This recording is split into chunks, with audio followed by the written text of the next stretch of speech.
વિદ્યાર્થી મિત્રો, આપણે લાસ્ટ એટલે કે રેખાઓના પહેલા લેક્ચરમાં R2M પદ્ધતિના બેઝિક પરિણામો ભણ્યા હતા. બહુ સરળ છે, આપણે એને હાલ ખાસ યાદ કરતા નથી, પણ તમે એક વખત જોઈ લો પછી આની સાથે જોડાઈ જાઓ. તો મિત્રો જોઈએ, હવે બહુ જ અગત્યના પરિણામો ભણીશું. રેખાનો ઢાળ, ધ્યાન આપજો, બહુ કામનું પરિણામ છે. રેખાનો ઢાળ,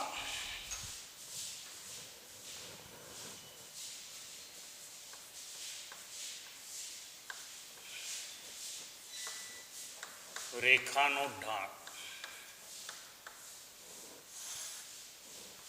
જોઈએ, એને વ્યાખ્યાયિત કરીશું, એની વ્યાખ્યા આપીશું, અને એના જેટલા પણ પરિણામો છે ઢાળ મેળવવાના, એને આપણે સમજી અને પછી યાદ રાખીશું. તો જોઈએ મિત્રો, જુઓ, રેખાનો ઢાળ આપણે R2M પદ્ધતિની અંદર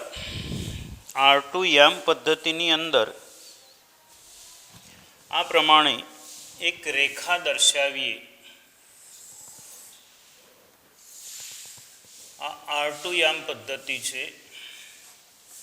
R2M પદ્ધતિ એટલે x ને y અક્ષ. આકૃતિ દોરશો તમે. આ R2M પદ્ધતિમાં એક રેખા છે. આ રેખા x અક્ષ સાથે, દાખલા તરીકે આ જે ખૂણો બનાવે છે તે આ x અક્ષ સાથેનો આ જે ખૂણો બનાવે છે એને હું થીટા કહું, તો આ ખૂણો એનો પૂરક કોણ થાય. આ ખૂણાનો આ પૂરક કોણ થશે, એટલે આ 180 માઇનસ થીટા થાય. તો રેખા x અક્ષ સાથે, ટેક્સ્ટબુક ખુલ્લી રાખો, 199 નંબરના પેજ ઉપર જુઓ, તો રેખા x અક્ષ સાથે એકબીજાના પૂરક કોણ હોય એવા બે ખૂણા બનાવે, થીટા અને 180 માઇનસ થીટા. આ થીટા છે, આ પણ થીટા જ થાય ને, આ 180 માઇનસ થીટા થાય. તો જે રેખા x અક્ષ સાથે જે ખૂણો બનાવે છે તે આ આકૃતિ, એના નીચે એક વાક્ય લખો.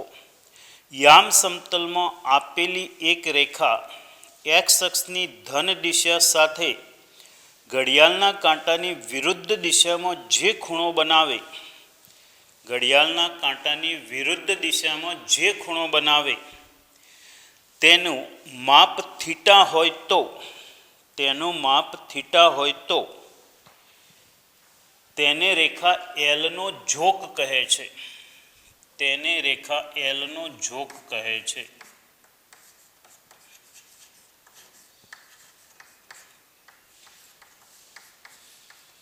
ઝોક કહે છે.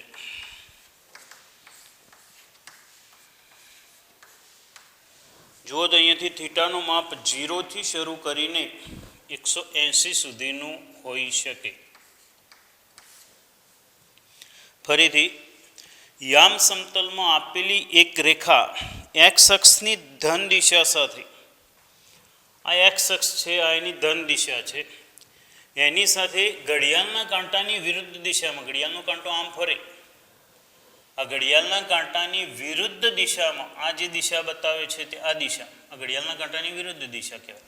ઘડિયાળના કાંટાની વિરુદ્ધ દિશામાં જે ખૂણો બનાવે તે ખૂણો થીટા હોય તો થીટાને આ રેખાનો ઝોક કહેવાય. થીટાને આ રેખાનો ઝોક કહેવાશે. અને જો થીટા એ આ રેખાનો ઝોક હોય તો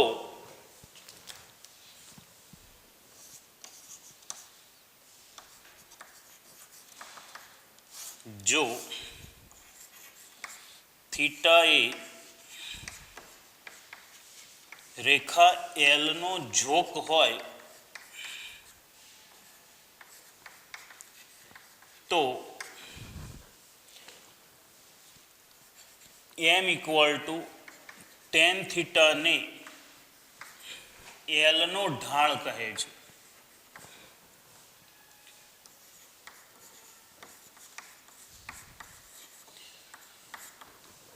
ટૂંકમાં એમ કહેવાય, આ ઝોક વાળું પરિણામ હું આની અંદર ઇન્વોલ્વ કરી દઉં તો આના નીચે લાલ પેનથી લખો. રેખાનો ઢાળ એનો અર્થ શું થાય? હું બંને વ્યાખ્યાઓને, બંને પરિણામને જોડી દઉં છું. યામ સમતલમાં લખજો. યામ સમતલમાં આવેલી એક રેખા, યામ સમતલમાં આવેલી એક રેખા એક્સ અક્ષની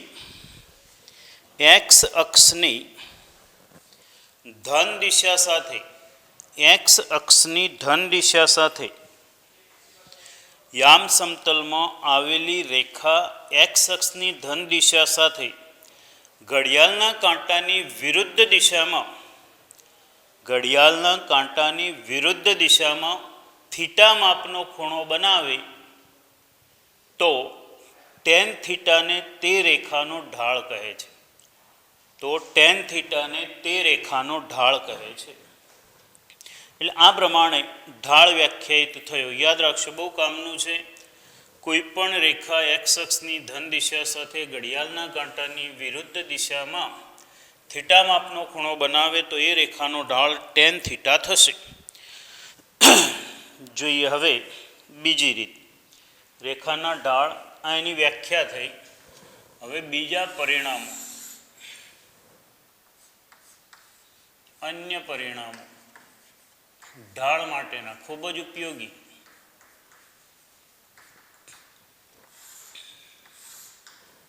લખીશું 1. આ લખશો, એના પછી આ લખો, એના પછી મેં જે લખાવ્યું તે, અને એના પછી આ પરિણામ. જો એ x1 y1 અને b x2 y2 x2 y2 હોય તો રેખા AB નો ઢાળ, રેખા AB નો ઢાળને સામાન્ય રીતે m વડે દર્શાવે છે. m equal to y1 minus y2 છેદમાં x1 માઇનસ x2 અથવા y2 માઇનસ y1 છેદમાં x2 માઇનસ x1. y1 માંથી y2 બાદ કર્યો હોય, અહીંયા 1 હોય તો x1 માંથી x2 જ બાદ કરવાનો, અને y2 માંથી y1 બાદ કર્યો હોય તો x2 માંથી x1 બાદ કરવાનો. એટલે આ વ્યાખ્યાને આપણે આમ કહી શકીશું. એટલે આવું થશે. આમ m ઇક્વલ ટુ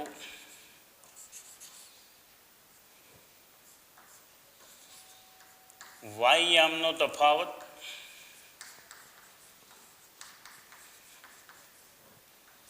છેદમાં તે જ ક્રમમાં x યામનો તફાવત, તે જ ક્રમમાં x યામનો તફાવત.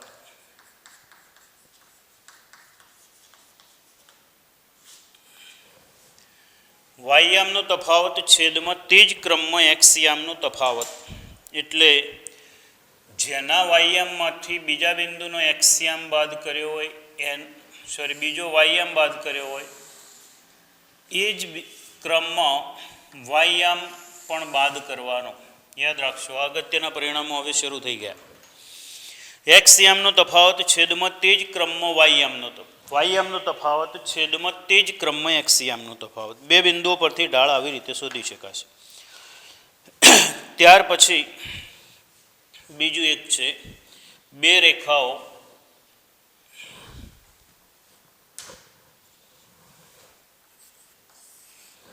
સમાંતર ઓબ્લિક લંબ રેખાઓ ના ઢાળ પરથી. બે રેખાઓ સમાંતર હોય તો જોઈએ સમાંતર માટે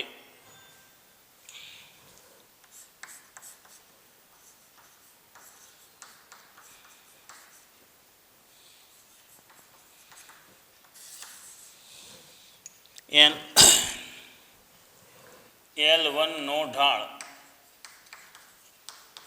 M1, L2 નો ઢાળ M2.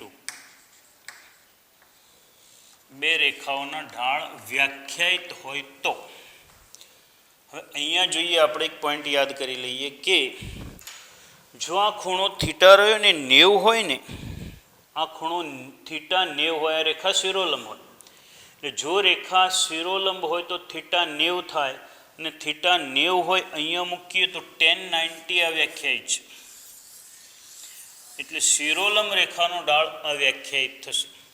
એટલે ઉપરના આડા હોંશિયામાં લખી લો, તો ઉપરના આડા હોંશિયામાં નોંધ કરી લો, શિરોલંબ રેખાનો ઢાળ અવ્યાખ્યાયિત છે. શિરોલંબ રેખાનો ઢાળ અવ્યાખ્યાયિત છે તથા જો આ રેખા સમક્ષિતિજ હોય ને તો થીટા 0 થઈ જાય, થીટા 0 થાય ને tan 0 એટલે શું થાય? 0. એટલે આગળ લખો, આવું લખ્યું આપણે, જો રેખા શિરોલંબ હોય તો ઢાળ અવ્યાખ્યાયિત થાય તથા જો રેખા સમક્ષિતિજ હોય, જો રેખા સમક્ષિતિજ હોય તો તેનો ઢાળ શૂન્ય થાય, તો તેનો ઢાળ શૂન્ય થાય. એટલે અત્યારે આપણે આ પરિણામમાં જો બંને રેખાઓના ઢાળ વ્યાખ્યાયિત હોય તો એમાં સમાંતર માટે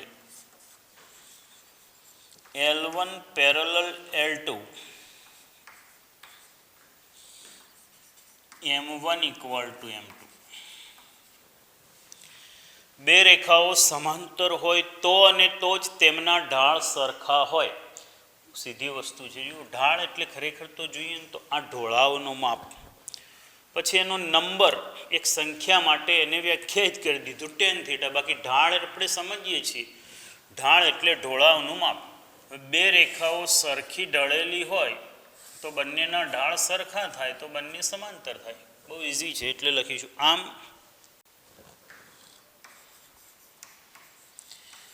બે સમાંતર રેખાઓના ઢાળ,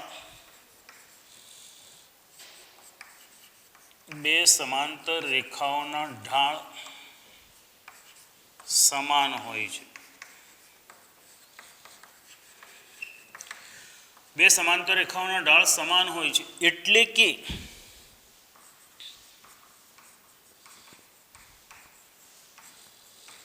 એક રેખાનો ઢાળ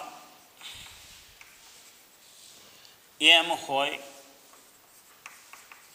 તો તેને સમાંતરનો ઢાળ, તેને સમાંતર રેખાનો ઢાળ m થાય. ટૂંકમાં એક રેખાનો ઢાળ જાણતા હોઈએ તો એને સમાંતરનો ઢાળ લખી શકાય. દાખલા તરીકે એક રેખાનો ઢાળ 2 છે તો એને સમાંતરનો ઢાળ 2 જ થાય. એટલે આગળ ઢાળની બહુ જરૂર પડશે. એટલે એક રેખાનો ઢાળ જાણતા હોઈએ અને બીજી રેખા એ રેખાને સમાંતર હોય તો એનો ઢાળ લખી શકાય.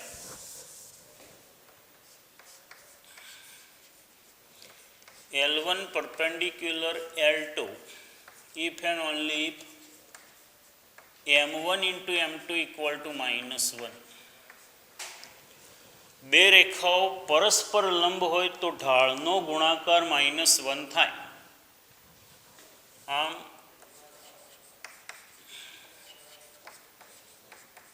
બે રેખાઓ પરસ્પર લંબ હોય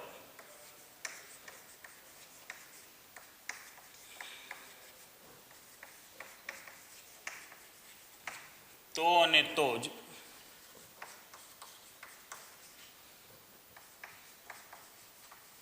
તેમના ઢાળનો ગુણાકાર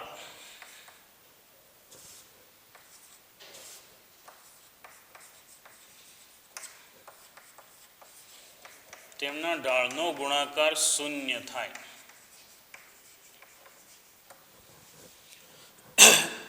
બે રેખાઓ પરસ્પર લંબ હોય તો અને તો જ તેમના ઢાળનો ગુણાકાર -1 થાય. હવે આના ઉપરથી લખીએ તો M2 ઇક્વલ ટુ શું થાય? -1/M1. એક રેખાનો ઢાળ M1 હોય તો એને લંબ બીજી રેખાનો ઢાળ -1/M1 થાય. એટલે કે એક રેખાનો ઢાળ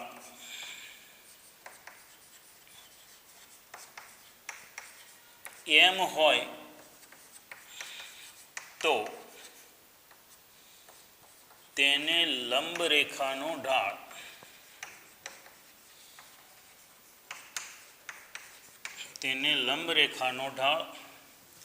-1/m થાય. આ સંખ્યા અને આ સંખ્યા વચ્ચે રિલેશન કેવો? આ પ્લસ હશે તો આ માઇનસ થશે, આ માઇનસ હશે તો આ પ્લસ થશે. એમ અંશમાં છે એમ છેદમાં છે, એટલે શું થશે? વિરોધી અને વ્યસ્ત. કેવો થશે? વિરોધી અને વ્યસ્ત.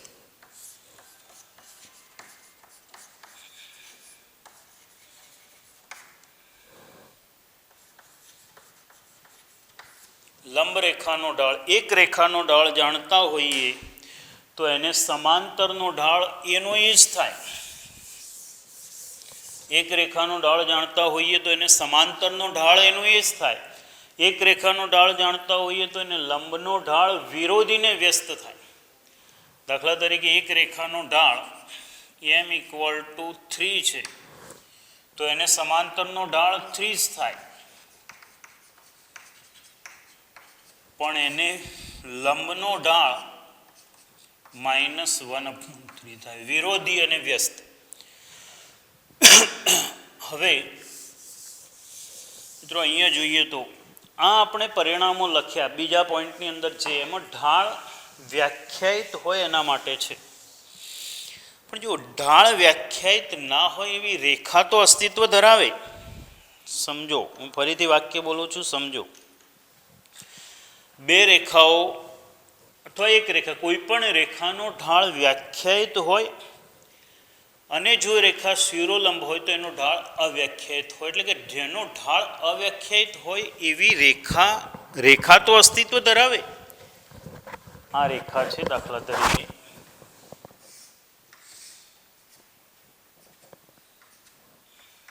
આ રેખા છે, તો આ રેખાનો ઢાળ અસ્તિત્વ નથી ધરાવતો, પણ રેખા તો છે ને, અસ્તિત્વ ધરાવે, શિરોલંબ રેખા. તો જો બંને રેખાઓના ઢાળ અસ્તિત્વ ન ધરાવતા હોય તો બંને રેખાઓ શિરોલંબ થઈ, અને બંને શિરોલંબ રેખાઓ હોય તો બંને સમાંતર થાય. એટલે બંનેના ઢાળ ન મળતા હોય તો બંને સમાંતર થાય. ઢાળ મળે ત્યારે તો આ પ્રમાણેના પરિણામો થાય, ઢાળ વ્યાખ્યાયિત. પણ ઢાળ વ્યાખ્યાયિત જ ના હોય, પણ જો બંનેના ઢાળ અવ્યાખ્યાયિત હોય તો શું થાય? બંને શિરોલંબ થાય, અને બંને શિરોલંબ થાય તો બંને સમાંતર થાય. એટલે અહીંયા વિશિષ્ટ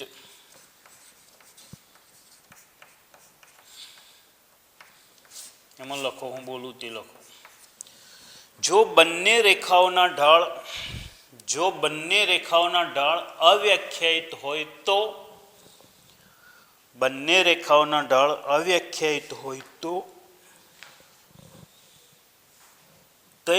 તે બંને રેખાઓ શિરોલંબ થાય, અને સમાંતર બને.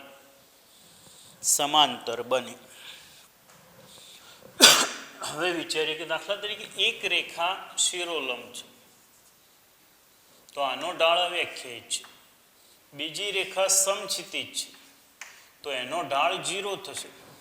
તો બંને રેખાઓ પરસ્પર લંબ થઈ. એટલે એકનો ઢાળ અવ્યાખ્યાયિત હોય અને બીજાનો ઢાળ 0 હોય તો એ બંને રેખાઓ પરસ્પર લંબ થઈ. એટલે આમાં એક વિશિષ્ટમાં એક બીજું પરિણામ લખો. જો બે રેખાઓ પૈકી એક રેખાનો ઢાળ અવ્યાખ્યાયિત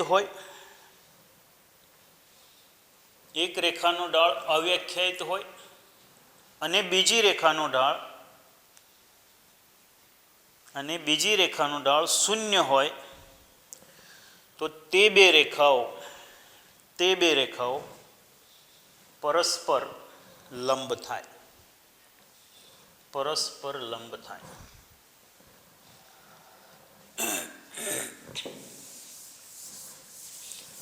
જોઈએ હવે અન્ય પરિણામોમાં 2 થયા. ત્રીજું પરિણામ, બે રેખાઓ વચ્ચેના ખૂણાનું માપ.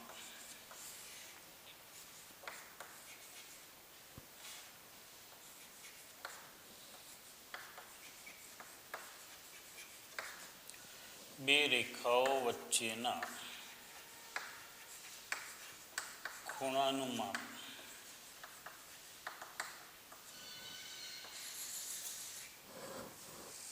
જો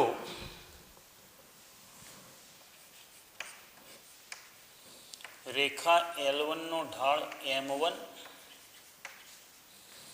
અને L2 નો ઢાળ M2 વ્યાખ્યાયિત હોય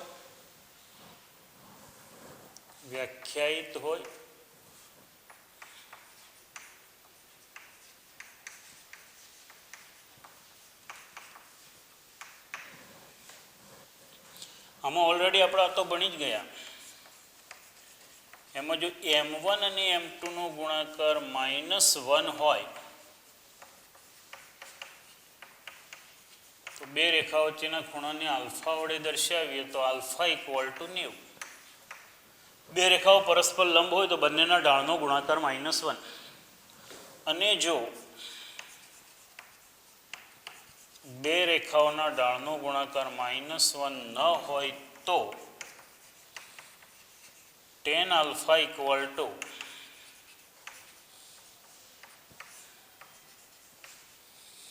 આ સૂત્રની મદદથી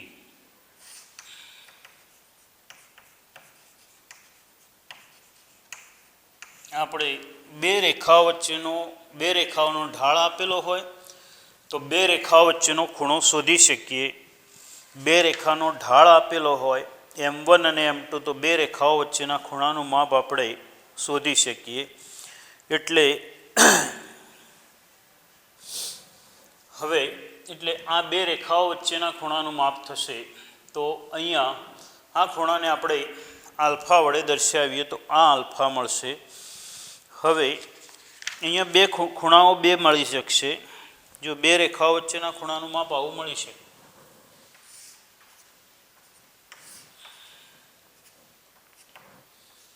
આલ્ફા તો આ થશે 180 ઓછા આલ્ફા. અને આપણે પછી સમજીશું. હાલ તો હું ઢાળના સંદર્ભમાં ટોપિક સમજાવું છું એટલે હાલ આપણે એને આટલું ધ્યાનમાં રાખીશું કે બે રેખાઓના ઢાળ જાણતા હોઈએ, બંને રેખાઓના ઢાળ વ્યાખ્યાયિત હોય અને જો આ કન્ડિશન મળતી હોય તો ડાયરેક્ટ ખૂણો આલ્ફા લખાય અને આ કન્ડિશન હોય તો આ ફોર્મ્યુલાની મદદથી આપણે આલ્ફા શોધી શકીએ બે રેખાઓ વચ્ચેનો ખૂણો. અને આમાં એવું પણ બને કે એક રેખાનો ઢાળ જાણતા હોઈએ, બે રેખા વચ્ચેનો ખૂણો જાણતા હોઈએ તો બીજી રેખાનો ઢાળ શોધી શકાય. એટલે ટૂંકમાં ઢાળની સાપેક્ષમાં હાલ હું અહીંયા નોંધું છું. અહીંયા 5-6 લીટી જગ્યા છોડી દેજો. આનો એક બીજો ઉપયોગ આવશે ત્યારે હું એને સમજાવીશ. બે રેખાઓ વચ્ચેના ખૂણાની માપ થઈ. હવે એક બીજું પરિણામ હું લખાવું છું. અત્યારે લખેલું એ આવશે પાછળ. અહીંયા જગ્યા છોડી દેજો.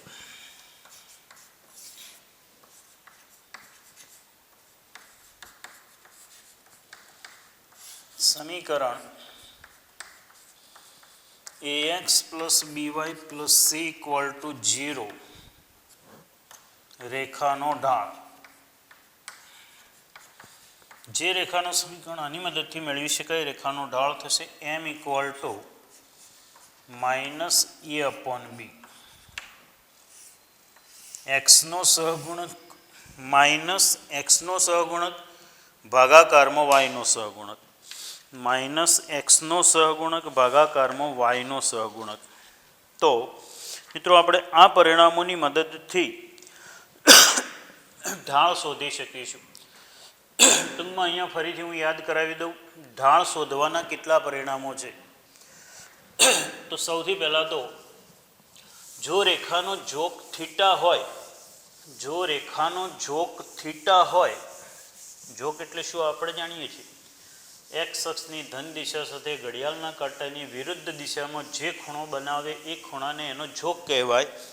જો રેખાનો જોક થીટા હોય તો તે રેખાનો ઢાળ tan થીટા થાય. બીજું, ઢાળ મેળવવાનું બીજી રીત. તો બે રેખાઓ સમાંતર હોય તો બંનેના ઢાળ સરખા થાય. એટલે એક રેખાનો ઢાળ જાણતા હોઈએ તો તેને સમાંતરનો ઢાળ તેના જેટલો જ થાય. જો કોઈ રેખાનો ઢાળ જાણતા હોઈએ તો એને લંબનો ઢાળ એનાથી વિરોધીને વ્યસ્ત થાય. બીજું, બે બિંદુમાંથી પસાર થતી રેખા આપેલી હોય તો બે બિંદુમાંથી પસાર થતી રેખાનો ઢાળ વાયયામનો તફાવત છેદમાં તે જ ક્રમમાં એક્સયામનો તફાવત એવું પરિણામ થાય. અને ત્યાર પછી અમે બે રેખાઓના ઢાળ M1 અને M2 હોય તો અને એ બંને વચ્ચેનો ખૂણો આલ્ફા હોય તો tan આલ્ફા ઇક્વલ ટુ માનાંકમાં M1 માઇનસ M2 છેદમાં 1 પ્લસ M1 M2ની મદદથી બે રેખાઓ વચ્ચેનો ખૂણો મળી શકે. પણ અત્યારે આપણે ઢાળના કોન્સેપ્ટમાં એનો ઉપયોગ કરીએ તો બે રેખાઓ વચ્ચેનો ખૂણો આપેલો હોય અને એક રેખાનો ઢાળ આપેલો હોય તો બીજી રેખાનો ઢાળ જાણી શકાય. આ પ્રમાણેના પરિણામોની ઉપયોગ કરીશું આપણે. અને ત્રણ બિંદુઓની સમરેખતા પોઈન્ટ લખી લ્યો તો પેલા અન્ય જુદું જ એક પરિણામ લખો. ત્રણ ભિન્ન બિંદુઓ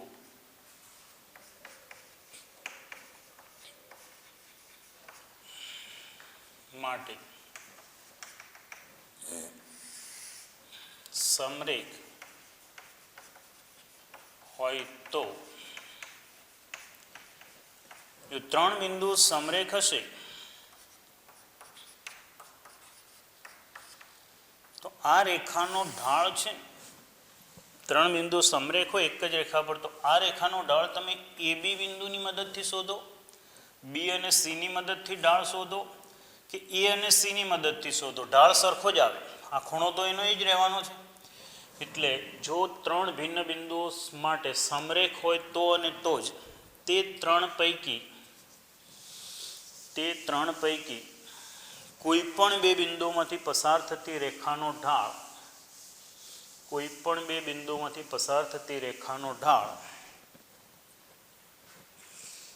સમાન મળે. કોઈ પણ બે બિંદુમાંથી પસાર થતી રેખાનો ઢાળ સમાન મળે.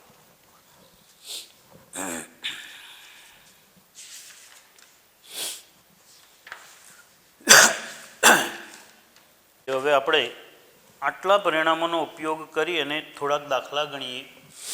તો દાખલા ગણવા માટે તમે ટેક્સ્ટબુકમાંથી રકમ ફરજિયાત લખજો જ. સ્વાધ્યાય 10.1 204 નંબરના પેજ ઉપરથી પહેલા દાખલાની રકમ લખો. જો મિત્રો આ દાખલા તમારે ચોપડામાં ગણવાના છે.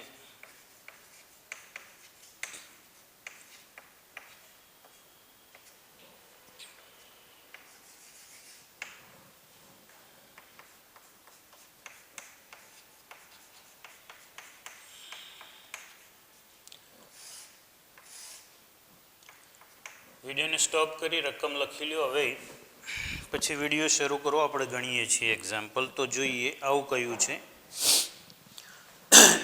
યામ સમતલમાં ચાર બિંદુઓ આપેલા છે. ચાર શિરોબિંદુવાળા ચતુષ્કોણ દોરો અને તેનું ક્ષેત્રફળ શોધો. ચાર બિંદુવાળો ચતુષ્કોણ દોરો અને એનું ક્ષેત્રફળ શોધવાનું. હવે મિત્રો આપણી પાસે ચતુષ્કોણના ક્ષેત્રફળનું ડાયરેક્ટ કોઈ સૂત્ર નથી. ચતુષ્કોણના ક્ષેત્રફળનું કોઈ ડાયરેક્ટ સૂત્ર નથી. તો આપણે સૌથી પહેલાં એવું કરીશું કે એક ચતુષ્કોણ દોરીએ, પણ ચતુષ્કોણના એક વિકર્ણ દોરી લઈએ ને તો ચતુષ્કોણનું બે ભાગમાં વિભાજન થઈ જાય. અને એ બે ભાગમાં વિભાજન થયું હોય એ બંને એક ત્રિકોણ હોય અને બંને ત્રિકોણોના ક્ષેત્રફળનો સરવાળો કરી લઈએ એટલે ચતુષ્કોણનું ક્ષેત્રફળ મળી જાય. તો સૌથી પહેલાં આપણે બિંદુઓને નામ આપી એનું સ્થૂળ આલેખન કરીશું. સ્થૂળ આલેખન એટલે આલેખ પેપરમાં આલેખન નહીં કરવાનું, આપણે જે નોટ ચોપડો જે છે એની અંદર આલેખન કરીએ અને સ્થૂળ આલેખન કહેવાય. તો સૌથી પહેલાં બિંદુઓને ધારી લઈએ. ધારો કે A-4 5,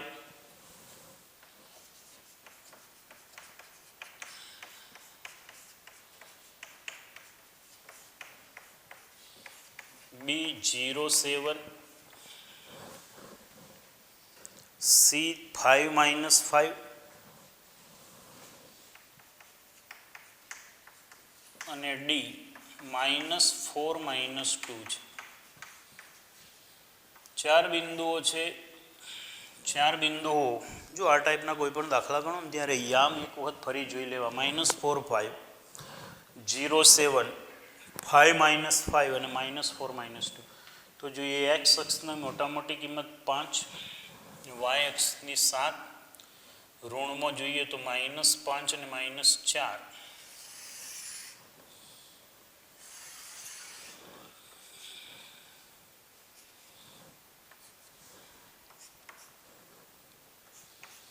એપ્રોક્સિમેટલી આપણે આલેખન કરવાનું, એટલે લગભગ સરખા હોય એવા સરખા અંતરાલમાં કિંમતો દર્શાવી દેવાની.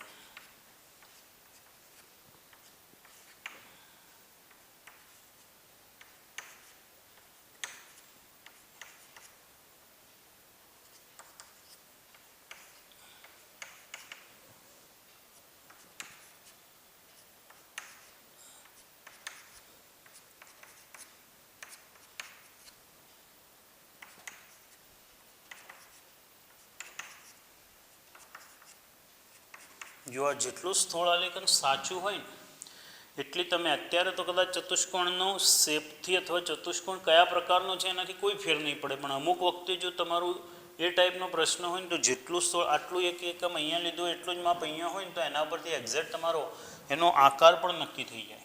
-4 5 -4 અને 5 એ બિંદુ અહીંયા આવશે. -4 5 0 7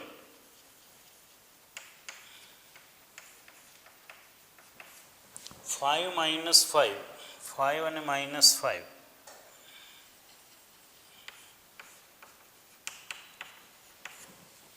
-4 -2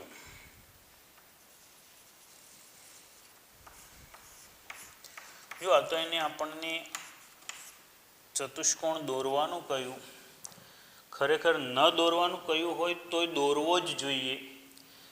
કારણ શું છે કે આપણે સામાન્ય રીતે એવું માનીએ કે ચતુષ્કોણ હોય ને એટલે ABCD જ હોય, ચતુષ્કોણ હોય એટલે ABCD જ હોય. સામાન્ય રીતે આપવાવાળા એવું જ કરે છે, પણ અત્યારે ABCD મળી ગયું. પણ અત્યારે દાખલા તરીકે આ ડી બિંદુ અહીંયા હોત 5 5 તો ચતુષ્કોણ ABCD ના બનત, ABDC બનત. સમજાય છે ને? એટલે એટલા માટે એને ન કહ્યું હોય તોય આપણે આકૃતિ દોરવી જ પડે. એટલે હું અહીંયાથી આવી આકૃતિ પ્રમાણે ABCD ચતુષ્કોણ મળ્યો આપણને. હવે આપણી પાસે સૂત્ર ચતુષ્કોણનું નથી, કંઈ વાંધો નહીં, આપણે ત્રિકોણનું સૂત્ર છે તો આના 2 ભાગ પાડી દઈએ, ત્રિકોણ બનાવી દઈએ. કોઈ પણ એક વિકર્ણ જોઈન્ટ કરી દો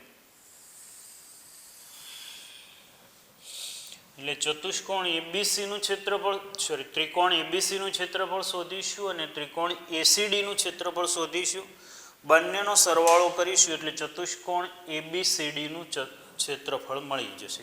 પણ અહીંયા એના પહેલાં એક નોંધ તમે એટલે લખો, આટલું લખો. અહીં આકૃતિ પરથી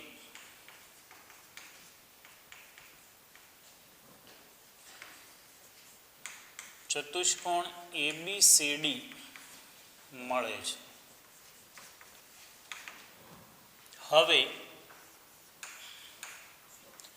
ત્રિકોણ ABCનું ક્ષેત્રફળ Δ1 = 1/2 માનાંકમાં x1 y2 - y3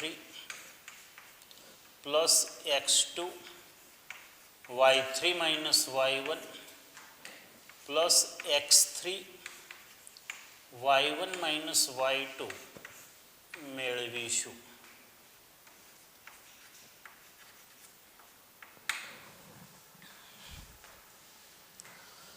તો જોઈએ મિત્રો, જ્યારે આપણે ત્રિકોણ ABCનું ક્ષેત્રફળ મેળવીશું ત્યારે આ યામ x1 y1, આ x2 y2 અને આ x3 y3 x1 y1 x2 y2 x3 y3 એની કિંમતો મૂકીશું તો ઇક્વલ ટુ 1/2.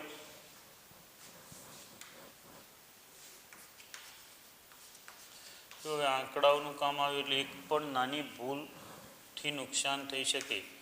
-4ના ગુણાકારમાં y2 - y3 7 -+5 પ્લસ x2 0 પછી આગળ લખવાની જરૂર નથી. આ x3 એટલે 5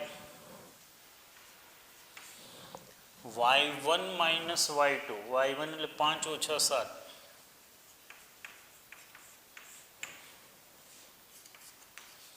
1/2 -4 × 12 plus 5 × -2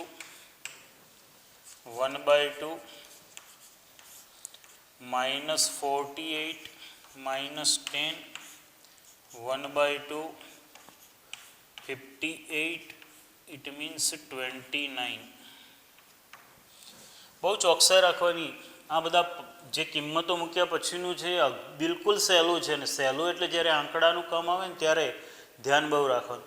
હવે જ્યારે આપણે ત્રિકોણ એબીસી બીજો એડીસી કરી દઈએ એટલે x1 y1 આને x2 y2 કહી દઈશું, આ x3 y3 તથા ત્રિકોણ એડીસીનું ક્ષેત્રફળ Δ2 ઇક્વલ ટુ 1/2 x1ના ગુણાકારમાં y2 - y3 x2ના ગુણાકારમાં y3 - y1 અને x3ના ગુણાકારમાં y1 - y2 ઇક્વલ ટુ 1/2. હવે એડીસીનું હોય ત્યારે કોન્સન્ટ્રેશનમાં x2 y2 આ જ રહેવા જોઈએ. x1 y1 ને x મેં એવો ફેરફાર કર્યો ને કે ઓછામાં ઓછું બદલાય. અહીંયા -4 એના ગુણાકારમાં y2 એટલે -2 +5 x2 એટલે -4 એના ગુણાકારમાં y3 એટલે -5 -5 x3 એટલે 5 એના ગુણાકારમાં y1 એટલે 5 અને y2 એટલે -2 પ્લસ 1/2 -4 × 3 -4 × -10. જો તમે જે પણ ક્રિયા કરો એમાં અમુક વખતે એવું બને ને કે ઘણા સ્ટેપ ડાયરેક્ટ લખી શકાતા હોય, લખો તોય વાંધો નહીં, પણ અહીંયા દાખલા તરીકે આ છે તમે આનો આખો સાદુરૂપ લખો ને ત્યારે મગજની અંદર આ બંનેનો સરવાળો બાદબાકી જે થતો હોય લખાય અને આ ગુણાકાર લખાય. એમાં તમારે એક પણ ક્રમ આડોઅવળો થઈ ગયો ભૂલ પડે એટલે એનાથી બેટર છે કે એક સ્ટેપ વધારે લખો. -12 +20 +40 +35 કેટલા થશે? 40 અને 35 12 એટલે 3 23 ને 40 63/2. જોઈએ હવે ચતુષ્કોણનું ક્ષેત્રફળ એટલે બંને ત્રિકોણોના ક્ષેત્રફળનો સરવાળો Δ1 + Δ2. તો Δ1 આપણે આગળ મેળવેલા છે 29. Δ2 જોઈએ કેટલું આવે છે તે. તો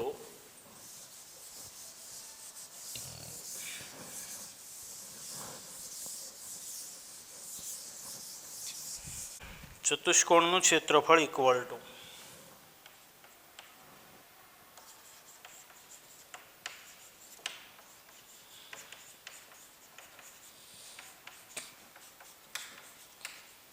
Δ1 + Δ2 29 it means 58/2 અને આ થશે 63/2. 50 અને 60 110 અને બીજા 11 121/2. આમ જોઈએ તો 10મા ધોરણની અંદર ત્રિકોણના ક્ષેત્રફળનું જે સૂત્ર ભણી ગયા હતા એનો જ ઉપયોગ કર્યો. જોઈએ ત્યાર પછી બીજો દાખલો.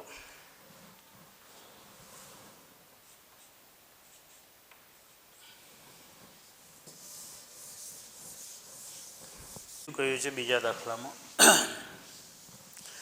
એક સમબાજુ ત્રિકોણનો પાયો વાય અક્ષ પર એવી રીતે આવેલો છે કે તેનું મધ્ય બિંદુ એ ઉગમ બિંદુ છે. એક સમબાજુ ત્રિકોણનો પાયો વાય અક્ષ પર એવી રીતે આવેલો છે કે તેનું મધ્ય બિંદુ ઉગમ બિંદુ છે. સમબાજુ ત્રિકોણ એટલે ત્રણેય બાજુઓ સરખી, ત્રણેય ખૂણાઓ સરખા, 60નો ખૂણો થશે, ત્રણેય ખૂણાઓ 60ના. વાય અક્ષ પર એવી રીતે આવેલો છે કે તેનું મધ્ય બિંદુ ઉગમ બિંદુ છે. આ સમબાજુ ત્રિકોણની બાજુ 2a હોય તો તેના શિરોબિંદુઓ શોધો. આકૃતિ દોરીએ. યામ સમતલ દોરીશું. એના ઉપર વાય અક્ષ પર એક પાયો હોય એવો સમબાજુ ત્રિકોણ દોરવાનો. જોઈએ મારી સાથે દોરો, પેન્સિલથી દોરો તો વધારે સારું. એની અંદર પછી આપણે જે ત્રિકોણ દોરીશું એ જુદા કલરથી દોરવાનો. એટલે તમે આ પ્રમાણે આકૃતિ દોરો.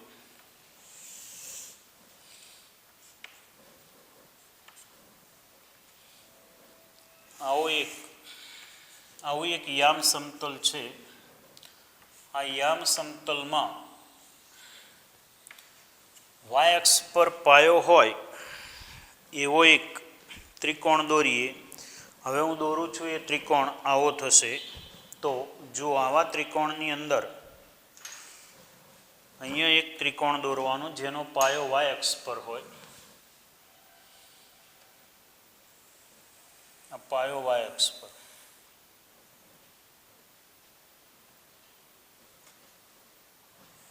એટલે એક્ઝેક્ટ વાય અક્ષ પર છે. આ તો દેખાય એટલા માટે મેં થોડોક સાઈડમાં દોર્યો. ચલો અહીંયા જ દોરીએ. આવો. અને એવી રીતે આ પાયો દોરવાનો કે પાયાનું એપ્રોક્સિમેટલી મધ્યબિંદુ ઉગમ બિંદુ, એટલે આકૃતિમાં એપ્રોક્સિમેટલી, આમ તો એક્ઝેક્ટ છે. તો આ સમબાજુ ત્રિકોણ છે, આનું એક શિરોબિંદુ આ એક્ઝેક્ટ મધ્યબિંદુ છે. એની લંબાઈ 2a છે. આ 2a, આ 2a, આ થશે અહીંયાથી a થી b સુધીનું માપ 2a, a થી b સુધીનું માપ 2a, પણ મધ્યબિંદુ છે એટલે એ થશે. આ અંતરો એ થશે. હવે અહીંથી જોઈએ તો શું કહ્યું છે? એ ધન છે કે ઋણ છે? આમ તો એ ધન હોય એવું સ્વીકારીએ તો આ એના યામ થશે. એ વાય અક્ષ પર બિંદુ આવ્યું એટલે 0a, બી વાય અક્ષ પર આવ્યું 0 - a. હવે અહીંનો પ્રશ્ન રહ્યો, સીના યામ શોધવા છે. તો જો આ અંતર એ છે, આ અંતર 2a છે, તો આ કાટકોણ ત્રિકોણમાં આટલું અંતર શોધી શકાય, OC. અને OC શોધી લઈએ એટલે આ અંતર મળી જાય. ને આ બિંદુ એક્સ અક્ષ પર છે એટલે ઓલરેડી વાય યામ તો 0 છે જ. એટલે આવું થશે. અહીં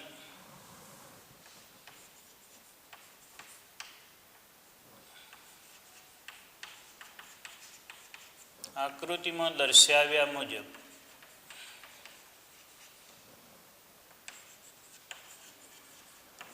રેખાખંડ AB ની લંબાઈ 2a છે માટે OA = OB = A થાય.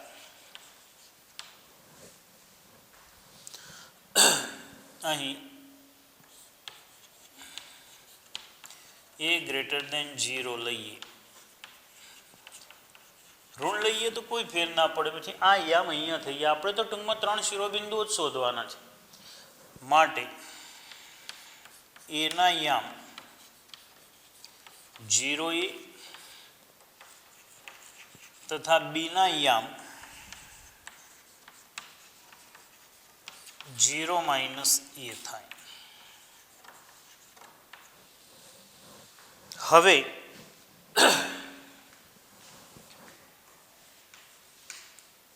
ત્રિકોણ એઓસીમાં આ ત્રિકોણ એઓસી આ ઉપરનો ત્રિકોણ એઓસીમાં OA square plus OC square equal to AC square.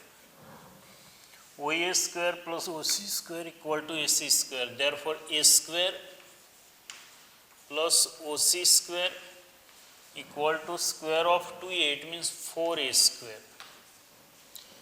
Therefore OA square equal to 3a square. OC equal to root 3a. મેં પ્લસ એટલા માટે જ લખ્યું કે અંતર છે એટલા માટે, બાકી તો આવો જ એક બિંદુ આ બાજુ પણ આવશે પણ ઓસી ઋણ ના હોઈ શકે. માટે સીના યામ સી રૂટ 3a0 થાય. આવું જ બિંદુ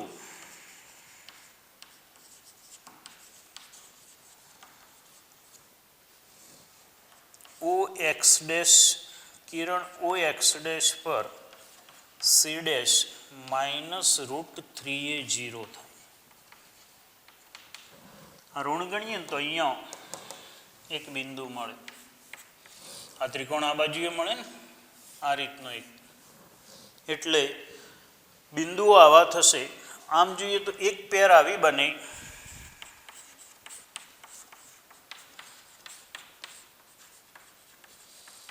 એક પેર આવી બને, બીજી પેર આવી બને.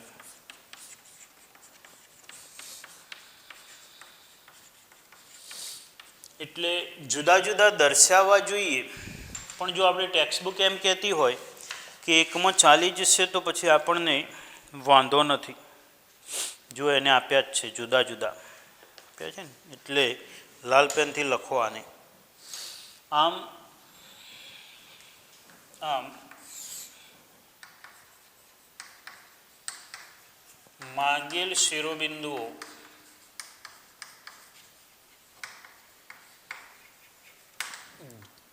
જીરો એ પેલા બેને ભેગા લખો તો હજુ ચાલે. 0a 0 માઇનસ એ રૂટ 3a0 અથવા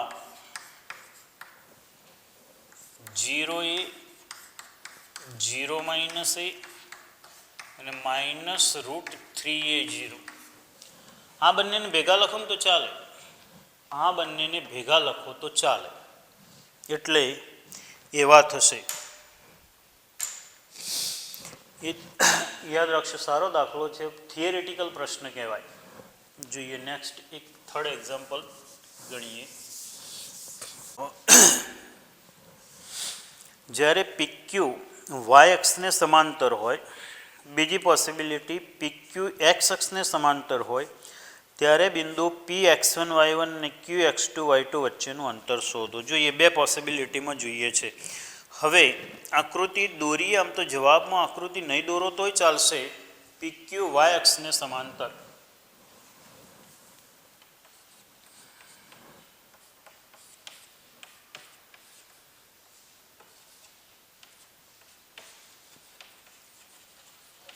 વાય અક્ષને સમાંતર હોય, જો તમને આકૃતિ દેખાતી હોય અને ન દોરો તો ચાલે, સમજ માટે હું સાઈડમાં દોરું છું. દાખલા તરીકે PQ વાય અક્ષને સમાંતર છે. PQ may be like this. આ PQ વાય અક્ષને સમાંતર છે એટલે શિરોલંબ થશે. માટે રેખા PQ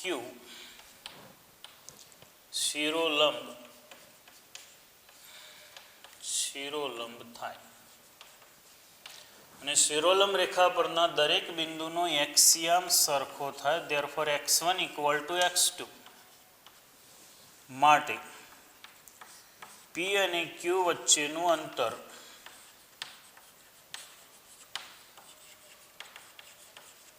equal to already formula તો આ જ છે x1 minus x2 whole square plus y1 minus y2 whole square. જ્યારે PQ x y અક્ષને સમાંતર હશે ત્યારે x1 x2 સરખા એટલે આ ભાગ 0 થઈ જશે. એટલે અહીંથી જોઈએ તો આવું થશે સ્ક્વેર એન્ડ સ્ક્વેર રૂટ. માનાંક ફરજિયાત જોઈશે કારણ કે અંતર ધન હોય એટલે, અને y1 અને y2 પૈકી કોનું મૂલ્ય મોટું છે આપણે જાણતા નથી, માટે આ જ રીતે PQ x અક્ષને સમાંતર હોય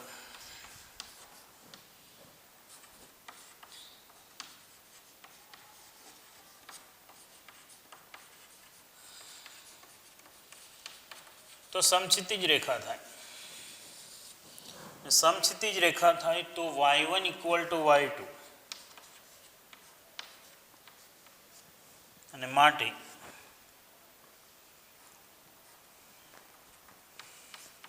P અને Q વચ્ચેનું અંતર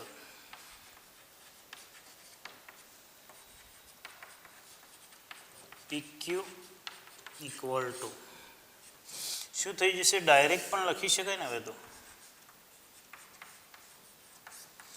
માનાંકમાં x1 માઇનસ x2 તો મિત્રો આજે ઘણા બધા અગત્યના પોઈન્ટ ચાલી ગયા. એ પોઈન્ટને બરાબર ધ્યાન રાખીએ અને યાદ રાખજો. ઢાળવાળી બાબત બહુ જ અગત્યની છે એટલે થોડોક વધારે પ્રયત્ન કરીને પણ થોડીક વધારે વખત લખવું પડશે. તમને એવું લાગશે કે પહેલી વખતમાં આવડી ગયું, પણ નહીં ચાલે. એક વખત લખવું પડશે તમારે અને બરાબર તૈયાર કરી રાખજો. આજે આપણે આટલા સુધી રાખીએ છીએ.